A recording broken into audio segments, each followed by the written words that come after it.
ठीक है, रहने दो, शांत हो जाइए। तो सुनो, हम लोग कल कोऑर्डिनेट बॉन्ड पढ़ लिए थे और कोऑर्डिनेट बॉन्ड के बाद हम लोग exceptions to lowest octet rule ये पढ़ रहे थे ना। एक्सेप्शंस में दो इंपॉर्टेंट एक्सेप्शंस पढ़े हम लोग, एक इलेक्ट्रॉन डेफिशिएंट कंपाउंड और दूसरा super octet compound. Electron deficient compound को कोई एग्जांपल बताएगा? इलेक्ट्रॉन डेफिशिएंट कंपाउंड को कोई एग्जांपल? हाँ बोलो। हाँ, example of electron deficient compound. BeCl3, BeCl2। हाँ तो सुनो, BeCl। हाँ ठीक, अब शांत हो जाओ। हाँ अब शांत हो जाओ, तुम लोग यार क्या बोलते समझ ही नहीं। हाँ सुनो, तो इलेक्ट्रॉन डेफिशिएंट कंपाउंड का एक एग्जांपल आपका हो गया BeCl2, जहाँ पे बेरिलियम के पास वैलेंस शेल में कितने इलेक्ट्रॉन हो जाते हैं? कितने इलेक्ट्रॉन हो जाते हैं? 2 बॉन्ड बना रहा है ना, तो 2 बॉन्ड का मतलब कितना इलेक्ट्रॉन हो गया? 4 इलेक्ट्रॉन हो गए ना। तो यहाँ पे बेरिलियम के पास कितने इलेक्ट्रॉन है? 4। तो ऑक्टेट कंप्लीट है क्या?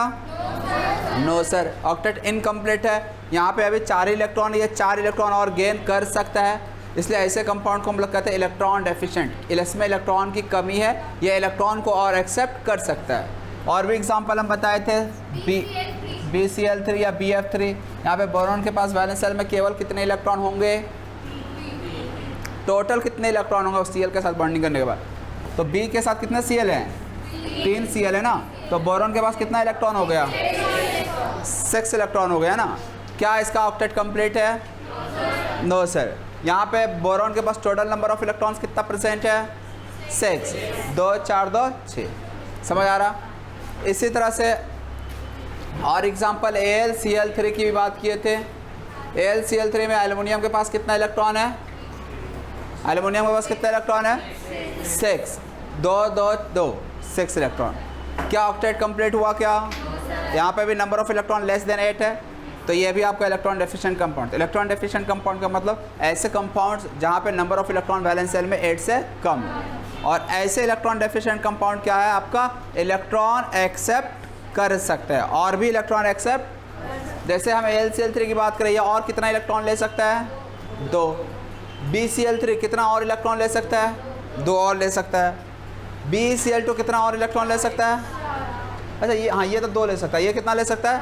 4, क्योंकि डबल बॉन्ड बना, 2 बॉन्ड बना रहा 4 इलेक्ट्रॉन, तो 4 और ले सकता है। समझ में आ रहा है? तो ये आपका हो गया इलेक्ट्रॉन डेफिशिएंट कंपाउंड्स। इसके बाद हम बात किए थे इलेक्ट्रॉन एक्सेस कंपाउंड, जो कि आपका सुपर ऑक्टेट मॉलिक्यूल्स होते थे। सुपर ऑक्टेट मीन्स जहाँ पे वैलेंस शेल में 8 से भी नंबर ऑफ इलेक्ट्रॉन ज़्यादा, 8 से ज़्यादा इलेक्ट्रॉन ऐसे कंपाउंड्स को हम सुपर ऑक्टेट कंपाउंड्स या मॉलिक्यूल्स कहते हैं। एग्जाम्पल के लिए PCl5 यहाँ पे PCl5 में हम बात करें तो कितना बॉन्ड बना रहे फास्फोरस? 5 बॉन्ड बना रहे। 5 बॉन्ड में कितना इलेक्ट्रॉन हो गया? 10। तो यहाँ पे ऑक्टेट रूल कहता है कि वैलेंस शेल में 8 इलेक्ट्रॉन होना चाहिए, लेकिन कितने इलेक्ट्रॉन हो रहे हैं यहाँ पे? 10 इलेक्ट्रॉन। तो again more than octet 8 electron है, इसलिए ये ऑक्टेट रूल को वायलेट कर रहा है। ठीक है। फिर इसी तरह से IF7, यहाँ पे 14 इलेक्ट्रॉन्स हो जाते हैं आयोडीन के पास। इसी तरह से H2SO4, जहाँ सल्फ़र के पास कितने इलेक्ट्रॉन हो जाते हैं? 12 इलेक्ट्रॉन्स हो जाते हैं। ठीक है। तो इस तरह से बहुत सारे कंपाउंड्स ऐसे हम देखें जहाँ पे वैलेंस इलेक्ट्रॉन में नंबर ऑफ इलेक्ट्रॉन्स 8 से भी ज़्यादा हो जाता है। तो ये सारे क्या आपके एक्सेप्शंस होता है ऑक्टेट रूल के। एक्सेप्शन क्यों कहा जाता है, समझ में आ रहा है ना? हाँ, क्योंकि इनके वैलेंस शेल में 8 इलेक्ट्रॉन नहीं होता, इधर 8 से कम या 8 से ज़्यादा होता है। अब हम लोग थर्ड कैटेगरी जो एक्सेप्शंस का अगेन हिस्सा है, जो कल नहीं बताए थे, थर्ड आप ऐड कर लीजिएगा, ऑड इलेक्ट्रॉन मॉलिक्यूल्स। थर्ड क्या है? Odd electron molecules. तो देखो नाम से ही समझ में आ रहा होगा ऑड इलेक्ट्रॉन मॉलिक्यूल्स का मतलब क्या है। ऐसे कंपाउंड, ऐसे मॉलिक्यूल जहाँ वैलेंस शेल में नंबर ऑफ इलेक्ट्रॉन क्या ऑड हो। ऑड का मतलब 1 3 5 7, ये सारे ऑड इलेक्ट्रॉन मॉलिक्यूल्स होंगे। जैसे एग्जांपल के लिए इसका देखो, it contains odd number of electrons. जैसे इसका एग्जांपल तो कॉमन एग्जांपल है, एक तो NO, इसका नाम हम लिखे तो नाइट्रिक ऑक्साइड।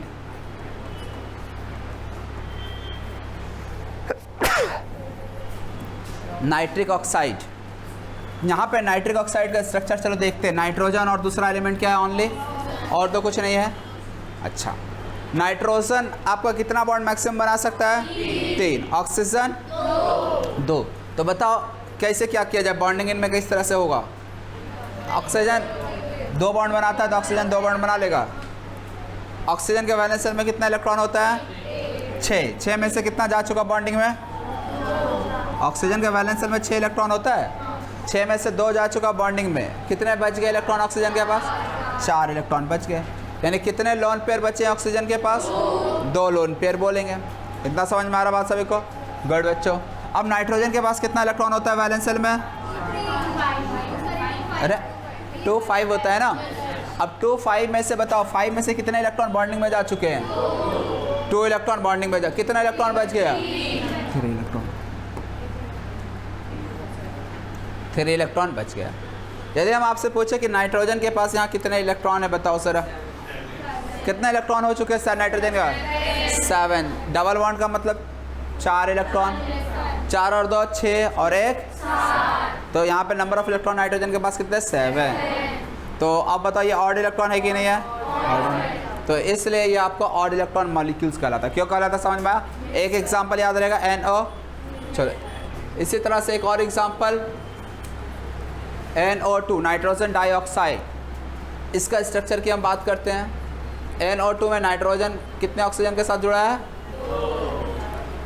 पहले हम लोग किसको सेटिस्फाई करेंगे? क्या ये स्ट्रक्चर NO2 का सही होगा?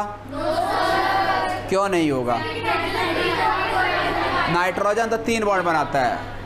और दूसरा चीज़, नाइट्रोजन के वैलेंस सेल में कितना इलेक्ट्रॉन नहीं हो सकता? कितना से ज़्यादा नहीं हो सकता है? हाँ, 8 से ज़्यादा इलेक्ट्रॉन नहीं होना चाहिए। यदि हम यहाँ पे देखें तो नाइट्रोजन के पास कितना इलेक्ट्रॉन है? कितने इलेक्ट्रॉन है नाइट्रोजन के पास? हाँ, कितने हैं? 9 है। कितने हैं? दिख रहा है तुम लोगों को? हाँ, कैसे? नाइट्रोजन के वैलेंस सेल में कितना इलेक्ट्रॉन होता है? 5। अब 5 में से कितना इलेक्ट्रॉन बॉन्डिंग में जा चुका है? 4। 2 इधर 2 इधर, तो नाइट्रोजन के पास बचा है 1 इलेक्ट्रॉन बचा हुआ है ना। देखो तो 4 चला गया बॉन्डिंग में, 1 बच गया। Total number of electron count कर लो। डबल 2 4 बॉन्ड का मतलब 8 इलेक्ट्रॉन और 1 9। तो नाइट्रोजन के पास 9 इलेक्ट्रॉन हो सकता है? नहीं, नो सर। हाँ, तो 8 से ज़्यादा इलेक्ट्रॉन हो ही नहीं सकता है सेकंड पीरियड एलिमेंट के पास। तो इसलिए ये क्या हो गया आपका? गलत हो गया। अब हम NO2 को फिर किस तरह से बनाएंगे बताओ, कोई आइडिया दो। कौन डोनेट करेगा?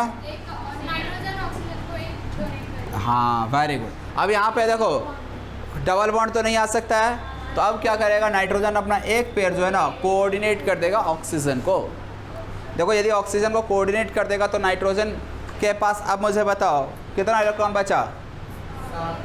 अभी भी देखो 2 इलेक्ट्रॉन इधर डोनेट कर, कोवेलेंट बॉन्डिंग कर लिया शेयर करके, इधर 2 इलेक्ट्रॉन कोऑर्डिनेट कर दिया। तो कितना इलेक्ट्रॉन काउंट करके बताओ जरा? नाइट्रोजन 7। डबल बॉन्ड मतलब 4, इधर 2 6 और 1 7। अच्छा, ऑक्सीजन का ऑक्टेट कंप्लीट है कि नहीं है? कितना लोन पेयर आएगा यहाँ? इसके पास बताओ लोन पेयर। इस ऑक्सीजन के पास 3। 7 ऑक्सीजन के पास वैलेंस सेल में कितने इलेक्ट्रॉन होते हैं? 6 में से ये कुछ दे तो नहीं रहा है, केवल ले रहा है। तो जो 6 इलेक्ट्रॉन था वो तो इसके पास पड़ा रह गया। और 6 इलेक्ट्रॉन का मतलब कितना पेयर? 3। तो अब देखो तो ये मॉलिक्यूल ऑड इलेक्ट्रॉन मॉलिक्यूल्स है या नहीं? जब भी हम ऑड इलेक्ट्रॉन मॉलिक्यूल्स कहेंगे तो इसका मतलब सेंट्रल एटम के पास ऑड नंबर ऑफ मॉलिक्यूल्स होगा। ये अंडरस्टूड रहेगा। किसके पास हम बात करेंगे? सेंट्रल। यहाँ पे सेंट्रल एटम कौन है?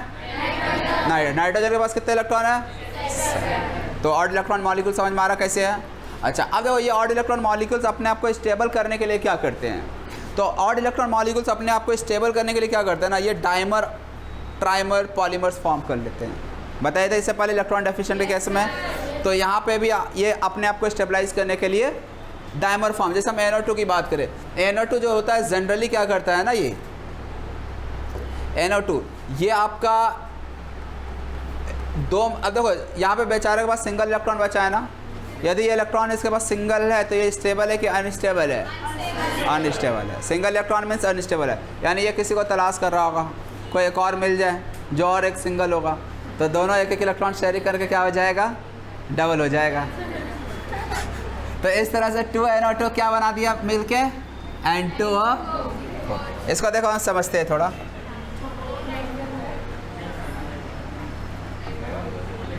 हाँ, जैसे देखना NO2 को मैं इस तरह से लिख रहा हूँ, एक इलेक्ट्रॉन बचा हुआ है इसके पास, तो दिक्कत हम एक और मॉलिक्यूल NO2 का ले आए हैं और दूसरा मॉलिक्यूल भी सेम वे में, इसके पास भी सिंगल इलेक्ट्रॉन, ये सिंगल इलेक्ट्रॉन, ये भी सिंगल। कहाँ नहीं हुआ है? कहाँ नहीं है? कहाँ नहीं है? सही है ना यार सब कुछ? हाँ, गलत बोल रही है ना, सर इज ऑलवेज राइट। हाँ, तो अब क्या दिख रहा है आपको? इधर भी सिंगल, इधर भी सिंगल। हाँ यस सर। तो अब ये क्या करेगा? बोलेगा भाई तुम भी सिंगल, हम भी सिंगल, आओ यार। सिंगल सिंगल क्या हो गया दोनों? डबल हो गया। क्या? तो इस तरह से क्या बन गया? N2O4। तो एक्चुअली में N2O4 is a dimer of NO2। N2O4 किसका डायमर है? NO2 का। तो ये सवाल पूछा जा सकता है आपसे कि NO2 डायमराइज क्यों होते हैं? तो रीज़न क्लियर है क्यों NO2 डायमराइज होते हैं? क्योंकि NO2 is an odd electron molecule which is highly unstable. To stabilize it forms dimer and form N2O4। समझ आ रहा है? तो यहाँ पे एक जगह मैं ऐसे लिख दे रहा हूँ, ऑड इलेक्ट्रॉन मॉलिक्यूल्स क्या होते हैं? Odd electron molecules are highly unstable.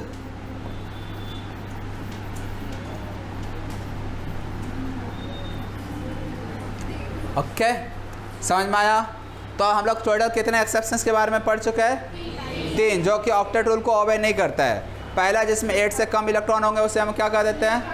Electron deficient. दूसरा electron excess, super octet molecule. और तीसरा odd electron.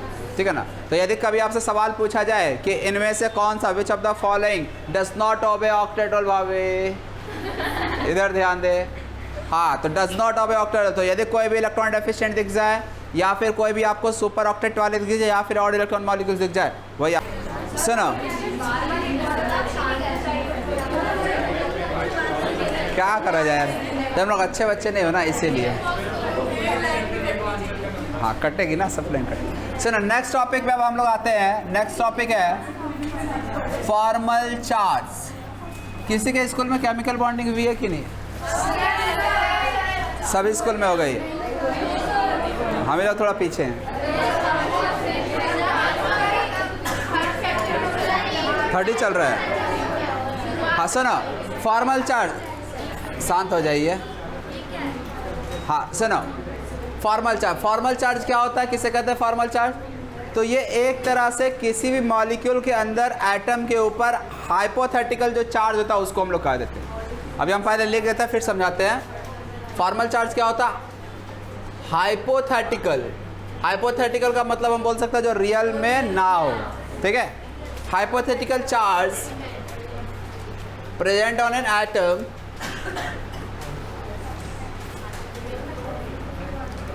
in a molecule। Hypothetical charge present on an atom in a molecule. किसी मॉलिक्यूल में किसी atom के ऊपर जो हाइपोथेटिकल चार्ज होता है उसे ही हम लोग क्या कह रहे हैं? क्या कह रहे हैं? Formal charge. ठीक है, अब देखो फॉर्मल चार्ज कैसे कैलकुलेट करा जाता है। डायरेक्ट हम कुछ क्वेश्चंस के हेल्प से समझते हैं, कुछ एग्जांपल का हेल्प से समझते हैं। जैसे हम O3 ओजोन की बात करते हैं, तो O3 को हम लोग देखो किस तरह से ड्रॉ कर सकते हैं। यहाँ पे कोऑर्डिनेट बॉन्ड होता है, याद है ना? हाँ, अब देखो फॉर्मल चार्ज के हेल्प से समझ में भी तुम लोगों को आ जाएगा कि क्यों जो डोनर एटम होता था उसके ऊपर प्लस आता है और जो एक्सेप्टर होता है उसके ऊपर। यदि एक्चुअल हम कोऑर्डिनेट बॉन्ड के टर्म में जाए तो देखो ओजोन का स्ट्रक्चर कैसे होता था। यहाँ पे 2 लोन पेयर बचा रहता था, यहाँ पे एक और एक पेयर डोनेट कर देता था, और इसके पास कितना इलेक्ट्रॉन होता था? जब हम लोग इसको कोऑर्डिनेट को कोवेलेंट बॉन्ड से रिप्लेस करते हैं तो इसके पास 2, ये इसके पास 6 इलेक्ट्रॉन। अब जैसे हम बात करेंगे इसके ऊपर चार्ज क्या आएगा और इसके ऊपर चार्ज क्या आएगा, पॉजिटिव नेगेटिव आता है ना। ऐसा ओवरऑल यदि मॉलिक्यूल की हम बात करें तो क्या O3 के ऊपर कोई चार्ज होता है ओवरऑल? नहीं। तो ओवरऑल तो हमें कोई चार्ज नहीं दिखता है, लेकिन एक्चुअल में हर एक आइटम के ऊपर हम जाए तो ये आइटम आपका क्या रहता है, न्यूट्रल ही रहता है। ये वाला आइटम आपका पॉजिटिवली चार्ज और ये वाला आइटम नहीं, लेकिन ओवरऑल न्यूट्रल ही रहता है ना। तो ये जो हम लोग एक्चुअल चार्ज जान रहे किसी आइटम के ऊपर क्या होता है किसी मॉलिक्यूल में, इसे ही हम लोग क्या कहते हैं, फॉर्मल चार्ज। अब हम लोग निकालना सीखेंगे कि फॉर्मल चार्ज निकालते कैसे। तो देखो बड़ा ही सिंपल तरीका तुम लोगों को बताने जा रहे हैं। हाइपोथेटिकल का मतलब जो रियल में एग्जिस्ट ना करे। ओवरऑल क्या O3 में कोई चार्ज दिख रहा है नहीं, तो इसलिए हम इसको हाइपोथेटिकल बोलेंगे। अब सुनना, ऑक्सीजन के पास वैलेंस शेल में कितने इलेक्ट्रॉन होते हैं, 6। आप इसको ट्रिक समझ लो या जो भी समझना है समझ लो, मैं जिस तरीके से बता रहा हूँ समझना जरा। ये डबल बॉन्ड को हम ब्रेक कर देंगे, ठीक है ना, डबल बॉन्ड को हम ब्रेक कर देंगे। तो देखो जैसे यदि कभी हम सिंगल बॉन्ड को यदि ब्रेक करेंगे ना, तो सिंगल बॉन्ड को ब्रेक करेंगे तो एक इलेक्ट्रॉन इसके ऊपर आएगा, तो एक इलेक्ट्रॉन इसके ऊपर आएगा। यदि मान लीजिए डबल बॉन्ड है तो डबल बॉन्ड को यदि हम ब्रेक करेंगे तो टोटल चार्ज है 2 इधर आएगा और 2 इधर। यदि मान लीजिए ट्रिपल बॉन्ड को ब्रेक कर रहे हैं कहीं तो 3 इधर 3 इधर आएगा। समझ आ रहा है? तो अब यहाँ पे हम डबल बॉन्ड को ब्रेक किया और हम पहले बात करना चाहते हैं, मान लो हम इस ऑक्सीजन के लिए बात करना चाहते हैं, तो बताना इस ऑक्सीजन के ऊपर इधर से ब्रेक करेंगे तो कितना इलेक्ट्रॉन आया, 2। फिर इसको ब्रेक करेंगे कितना आया, 1 आएगा ना। और इसके पास पहले से कितना इलेक्ट्रॉन पड़ा हुआ है, 2। टोटल नंबर ऑफ इलेक्ट्रॉन कितना हो गया आफ्टर बॉन्ड ब्रेकिंग, 5 हो गया। देख लो कैसे, इस डबल बॉन्ड को ब्रेक किया तो 2 इधर से, 1 इधर से, 3 और 2 पहले से ये पड़ा हुआ, 5। वैलेंस शेल में कितना इलेक्ट्रॉन होता है ऑक्सीजन के, 6। लेकिन आ कितना रहा है, इसके पास इलेक्ट्रॉन कितना है, 5। इसका मतलब इसके पास 1 इलेक्ट्रॉन कम हो गया कि ज़्यादा, कम। यदि इलेक्ट्रॉन कम हो गया इसके ऊपर कौन सा चार्ज आना चाहिए, पॉजिटिव चार्ज आना चाहिए, क्योंकि इलेक्ट्रॉन पर नेगेटिव चार्ज होता है ना। तो 1 इलेक्ट्रॉन कम, 1 नेगेटिव चार्ज कम है, इसका मतलब इसके ऊपर चार्ज क्या आ गया, पॉजिटिव, +1 आ जाएगा। समझ आ रहा है? सेम हमें इस ऑक्सीजन के ऊपर जरा बताओ, इसके पास कितने इलेक्ट्रॉन पड़े हुए ये बताओ। पहले 2 4 2 6 पड़े हुए लोन पेयर के रूप में। बॉन्ड ब्रेक किए तो कितने इलेक्ट्रॉन आ गए, 1 और आ गए, तो 6 और 1, जबकि ऑक्सीजन का वैलेंस शेल में होता कितना है, और यहाँ पे है कितना, यानी एक्चुअल से यहाँ 1 इलेक्ट्रॉन ज़्यादा, और 1 इलेक्ट्रॉन ज़्यादा है तो चार्ज क्या आ जाएगा, समझ आया? अच्छा, इस ऑक्सीजन की हम बात कर लेते हैं। यहाँ पे कितने, 2 चलो यहाँ पे 2 4 बस, लोन पेयर तो नहीं होगा ना, 2 ही लोन पेयर होगा ना। चलो इस बॉन्ड को यदि हम ब्रेक करेंगे तो कितना इलेक्ट्रॉन गया इधर से, देखो जब डबल बॉन्ड को ब्रेक करेंगे ना तो दोनों तरफ 2 2, सिंगल को ब्रेक कर रहे तो दोनों तरफ, ट्रिपल को ब्रेक करेंगे तो दोनों साइड 3 3 इलेक्ट्रॉन जाएगा। तो फिलहाल यहाँ पे डबल बॉन्ड पर 2 और पहले से कितना प्रेजेंट था, 4 4 और 2 6, और होता भी कितना है, तो क्या कोई चार्ज आया, नो। समझ आ रहा बात? तो O3 में इसके ऊपर कोई चार्ज नहीं होता, 0 होता है, इसके ऊपर 0 चार्ज होता है, इसके ऊपर +1 होता है और इसके ऊपर क्यों, ऐसा समझ में आया फॉर्मल चार्ज कैसे निकालते हैं? हाँ बोलो। अच्छा नहीं आया, यही एग्जांपल बता दें कि दूसरा एग्जांपल लेके बता दें?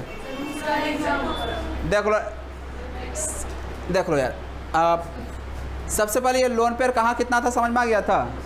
हाँ, तो यहाँ पे जैसे इस ऑक्सीजन के पास 1 लोन पेयर पहले से प्रेजेंट था, इधर से इस बॉन्ड को ब्रेक करेंगे तो इस बॉन्ड को ब्रेक करने से इधर कितना इलेक्ट्रॉन आएगा, नहीं ना।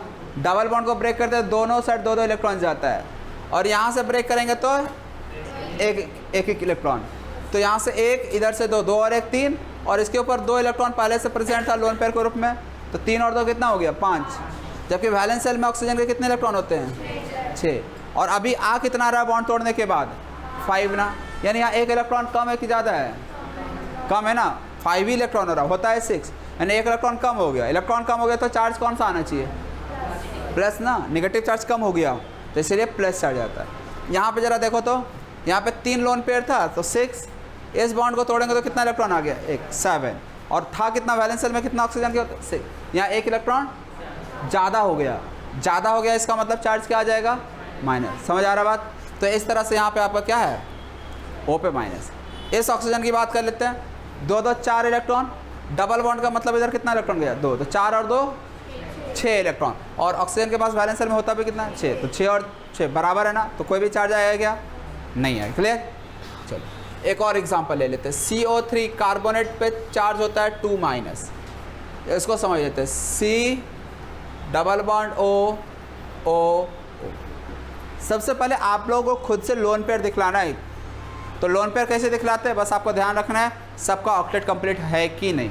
यदि नहीं है तो देख लो कितना इलेक्ट्रॉन आना चाहिए कहाँ पे। सबसे पहले हम कार्बन की बात कर लेते हैं। कार्बन के पास क्या कोई लोन पेयर होगा, 4 बॉन्ड बना रहा है, 8 इलेक्ट्रॉन।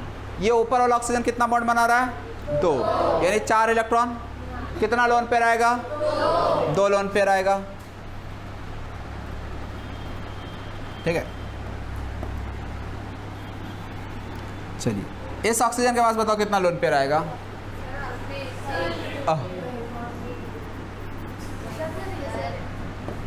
इरेजर ही सेलेक्ट।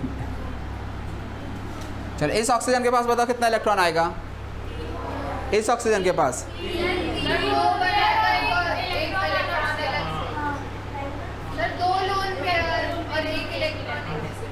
मतलब 5 इलेक्ट्रॉन। आपको सुनिए, तो फिर ऑक्टेट कंप्लीट होगा क्या ऑक्सीजन का, आपको ऑक्टेट कंप्लीट करना। ऑक्टेट कंप्लीट करने के लिए कितना इलेक्ट्रॉन रखना पड़ेगा यहाँ पे, इलेक्ट्रॉन। पहले से 1 बॉन्ड बना रहा है ना, 1 बॉन्ड का मतलब कितना इलेक्ट्रॉन होता है, 2, यानी कितना पेयर होना चाहिए यहाँ पे, 3 पेयर। इलेक्ट्रॉन कितना, 6, तो हम यहाँ 1 पेयर, 2 पेयर, तो 6 और 2 8। अभी आपको बस ऑक्टेट कंप्लीट करना है, फिर हम देखेंगे कि चार्ज कहाँ प्लस और माइनस आ रहा है। ऐसे ऑक्सीजन डबल बॉन्ड यदि बनाएगा तो ऐसे में उसके ऊपर कोई चार्ज नहीं आएगा, लेकिन ऑक्सीजन यदि सिंगल बॉन्ड बना रहा है, ठीक है ना, तो ऐसे में उसके ऊपर चार्ज आ जाएगा। यहाँ पे भी बताइए कितना इलेक्ट्रॉन होगा, पहले ये बताओ।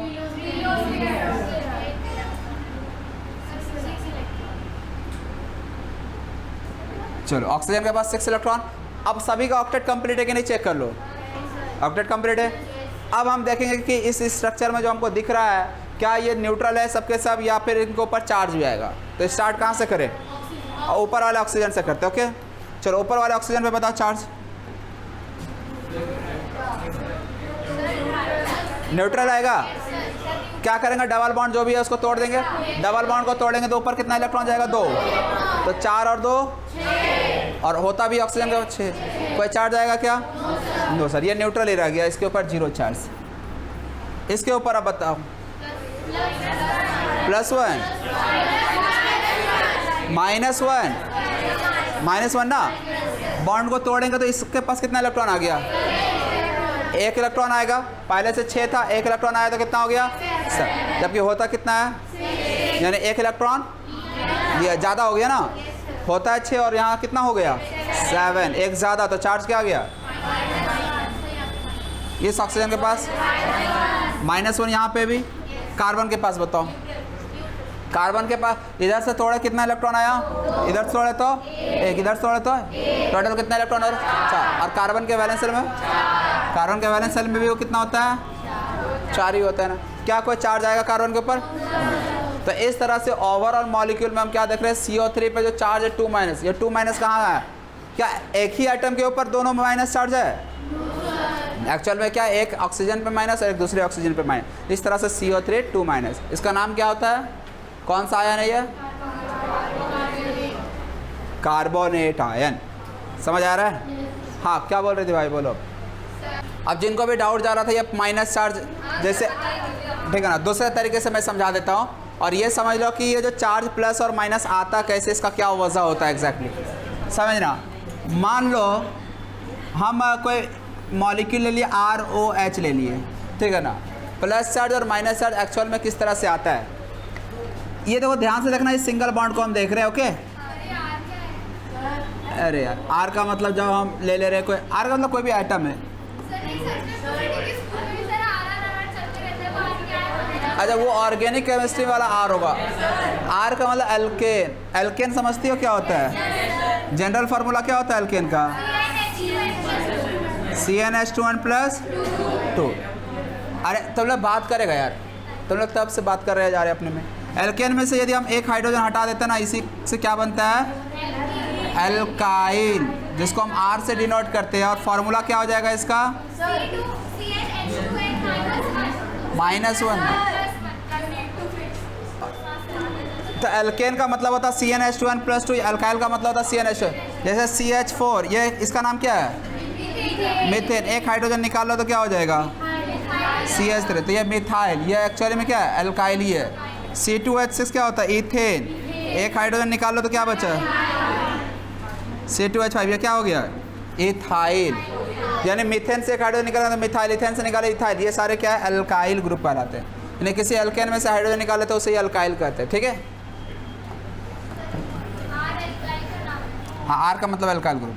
तो सुनिए, अब मान लो यहाँ पे हम R लिख सकते हैं ना? R मतलब कोई भी आइटम, उससे मतलब नहीं है। अब देखो इस बॉन्ड में कितने इलेक्ट्रॉन प्रेजेंट है, जरा बताओ मुझे। 2 इलेक्ट्रॉन प्रेजेंट होंगे।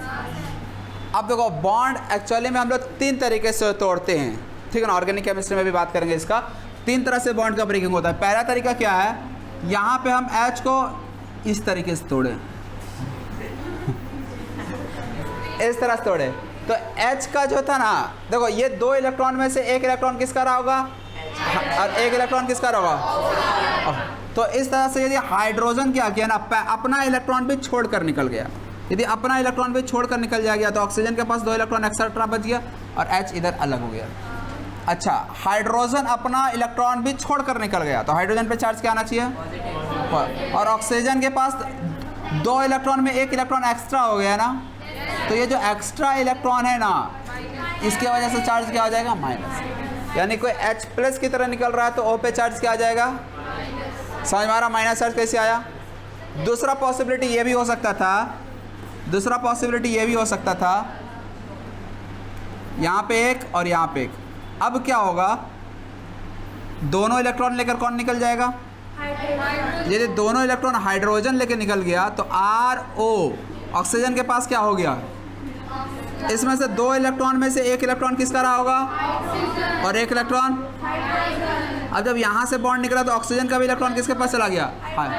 यानी ऑक्सीजन के पास एक्चुअल में इसका 1 इलेक्ट्रॉन कम हो चुका ना, इसका 1 इलेक्ट्रॉन हाइड्रोजन लेकर निकल गया तो ऑक्सीजन के पास कितना इलेक्ट्रॉन कम हो गया? 1। तो कम हो गया तो चार्ज क्या आना चाहिए? और हाइड्रोजन पे चार्ज, हाइड्रोजन के पास 2 इलेक्ट्रॉन आ जाएगा। 2 में से 1 इलेक्ट्रॉन तो इसका अपना रहा होगा, 1 इलेक्ट्रॉन इसका एक्स्ट्रा आया ना, तो हाइड्रोजन पे चार्ज। समझ में आ रहा? तो अभी जो हम CO3 2- की हम बात किए थे, क्या कर लीजिए? CO3 2-, ध्यान देना, CO3 2-। यहाँ पे देखना, आप समझा दे रहे तुम लोगों को ऐसा क्यों हो रहा था। एक्चुअली में क्या हो रहा है, ये जो माइनस चार्ज आ रहा है ना, पहले ये माइनस चार्ज कुछ ऐसा रहा था, ये H2CO3 होता है और H2CO3 से क्या होता है, 2 हाइड्रोजन निकल जाता है, 2 हाइड्रोजन निकल जाता है तो 2H+ लेकर निकल गया, ये चार्ज छोड़ जाता है 2-। समझ, अच्छे समझ लेना। अरे यार यहाँ पे C के साथ डबल बॉन्ड, इसका तुम लोग ऑक्सो एसिड्स का स्ट्रक्चर ड्रॉ करना सिखाए थे। H2CO3 का स्ट्रक्चर ऐसे ही होगा ना। अब देखो एग्जैक्टली क्या हो रहा था, माइनस चार्ज यहाँ पे क्यों आ रहा था। यहाँ पे हाइड्रोजन क्या करता है ना, अपना इलेक्ट्रॉन छोड़कर निकल जाता है। यहाँ पे भी हाइड्रोजन क्या करेगा, अपना इलेक्ट्रॉन छोड़कर निकल जा रहा है, चला जा रहा है। तो इस तरह से O यहाँ पे भी हो, O के पास कितना एक्स्ट्रा इलेक्ट्रॉन आ गया। अच्छा यहाँ पे कितना पेयर पहले से पड़ा होगा, 2 पेयर पड़ा होगा, यहाँ पे भी 2 पहले से पड़ा है। अब ये 2 पेयर पहले से पड़ा और जब हाइड्रोजन अपना भी इलेक्ट्रॉन छोड़कर गया तो 1 पेयर और एक्स्ट्रा आ गया। लेकिन इस पेयर में यदि हम आपसे पूछे एक्स्ट्रा इलेक्ट्रॉन ऑक्सीजन का कितना है, 1 ही ना, तो चार्ज क्या आ जाएगा, -1। इसी तरह से इस ऑक्सीजन में भी पहले से 2 पेयर था, हाइड्रोजन अपना इलेक्ट्रॉन छोड़कर गया तो 1 पेयर और, लेकिन इस 1 पेयर में ऑक्सीजन का एक्स्ट्रा, ऑक्सीजन के पास एक्स्ट्रा कितना इलेक्ट्रॉन आया, 1 ही, तो यहाँ पे भी चार्ज क्या रह जाएगा। तो ये CO3 पे 2- जो आ रहा है, ये अब जो तुम लोग को लग रहा था कि यार 5 दे रहा है, एक्चुअली वो किसी एटम के साथ बॉन्डेड था, वो किसी और एटम से एक्स्ट्रा ले लिया। कहीं भी यदि माइनस चार्ज आ रहा है, ध्यान सुनना, कहीं भी यदि किसी एटम के ऊपर माइनस चार्ज आ रहा है, इसका मतलब वो किसी दूसरे से वो इलेक्ट्रॉन लिया है, किसी दूसरे से एक इलेक्ट्रॉन एक्स्ट्रा ले लिया, इसलिए माइनस आ रहा है। और प्लस आ रहा है, इसका मतलब वो अपना इलेक्ट्रॉन किसी को दे दिया, ठीक है, इसलिए उसके पास प्लस आ रहा है। समझ में आया? तो यह माइनस चार्ज एक्चुअली में क्या हो रहा है, इसका इलेक्ट्रॉन नहीं था, किसी और से वो एक्स्ट्रा लिया हुआ था, इसीलिए माइनस आ रहा था। कोई डाउट? क्लियर है? देख लो यार, देख लो यार। अरे ये पेज क्या हो गया? हाँ बोलो। अच्छा हाइड्रोजन क्यों जा रहा है? उसको बुला लिया होगा कोई। अरे ये एसिड है ना, H2CO3 क्या है? एसिड है ना, तो यदि कोई बेस दिखा होगा तो तुरंत दौड़े दौड़े भागे भागे चला गया होगा बेस के पास रिएक्ट करने के लिए। समझ में आ रहा है? तो बेस को भाई H+ पसंद है, पढ़ी हो कि नहीं भाई? बेस H+ के साथ रिएक्ट कर, हाँ, तो इसीलिए वो एसिड से रिएक्ट करने चला जाता है और बेस H+ के साथ रिएक्ट कर जाता है। पता है कि नहीं? नहीं पता तो ऑर्गेनिक केमिस्ट्री में ये सब अच्छा हाँ पढ़े थे ना आता। हाँ तो सुनो, आगे बढ़े हम। हाँ गुड यार। तो हम लोग कुछ और एग्जांपल देख लेते हैं फॉर्मल चार्ज पे बेस्ड।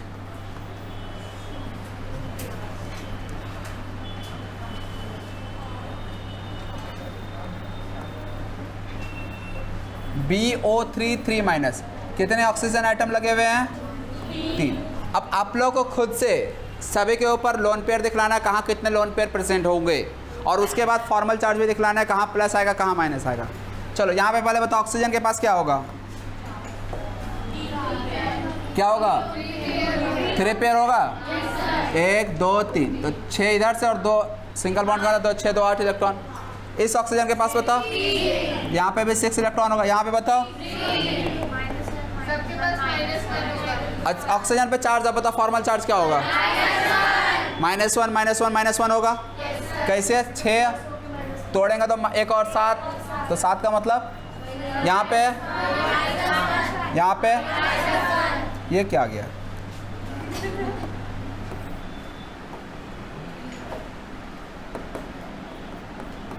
समझ में आ रहा? BO3। अब बोरॉन के पास चेक करो, बोरॉन के पास चेक करो, तो बोरॉन को जब तीनों बॉन्ड को तोड़ेंगे तो 3 इलेक्ट्रॉन आया, और बोरॉन के वैलेंस सेल में होता भी कितना इलेक्ट्रॉन है? बोरॉन के वैलेंस सेल में भी 3 इलेक्ट्रॉन ही होता है ना, बॉन्ड को तोड़ने के बाद भी 3 इलेक्ट्रॉन हो रहा है, तो ना ज़्यादा ना कम, इसलिए वो क्या रहेगा? न्यूट्रल रहेगा। SO4 2-, तो S डबल बॉन्ड हो, इसमें 2 ऑक्सीजन होता है। अब बताओ इसमें सबसे पहले ऊपर वाले ऑक्सीजन के पास बताओ कितना पेयर आएगा? 2 पेयर। इस ऑक्सीजन के पास 3 पेयर आएगा ना, इसके पास, इसके पास, सल्फर के पास कोई पेयर आएगा? उसका 6 इलेक्ट्रॉन होता है, 6 के 6, सल्फर का पता है ना 2, 8, तो 6, देखो पूरे के पूरे 6 इलेक्ट्रॉन इसके बॉन्डिंग में चले गए। यहाँ पे चार्ज बताओ, -1, यहाँ पे, यहाँ पे, यहाँ पे, ओए यहाँ पे न्यूट्रल, 0 चार्ज ना, यहाँ पे इस सल्फर के ऊपर न्यूट्रल रहेगा ना, 6 के 6 इलेक्ट्रॉन है, कोई भी एक्स्ट्रा इलेक्ट्रॉन, कोई कंफ्यूजन है? नहीं ना। चलिए हाँ कौन?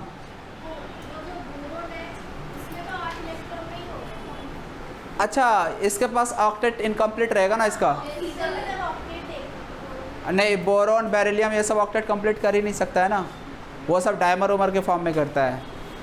बोरॉन के पास है ही नहीं एबिलिटी करने का, इसका एबिलिटी नहीं है, इसके पास इलेक्ट्रॉन ही नहीं, चाह के भी नहीं कर सकता है।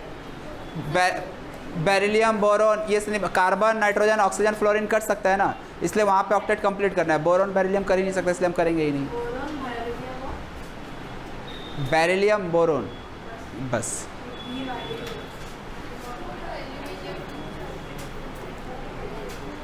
ClO4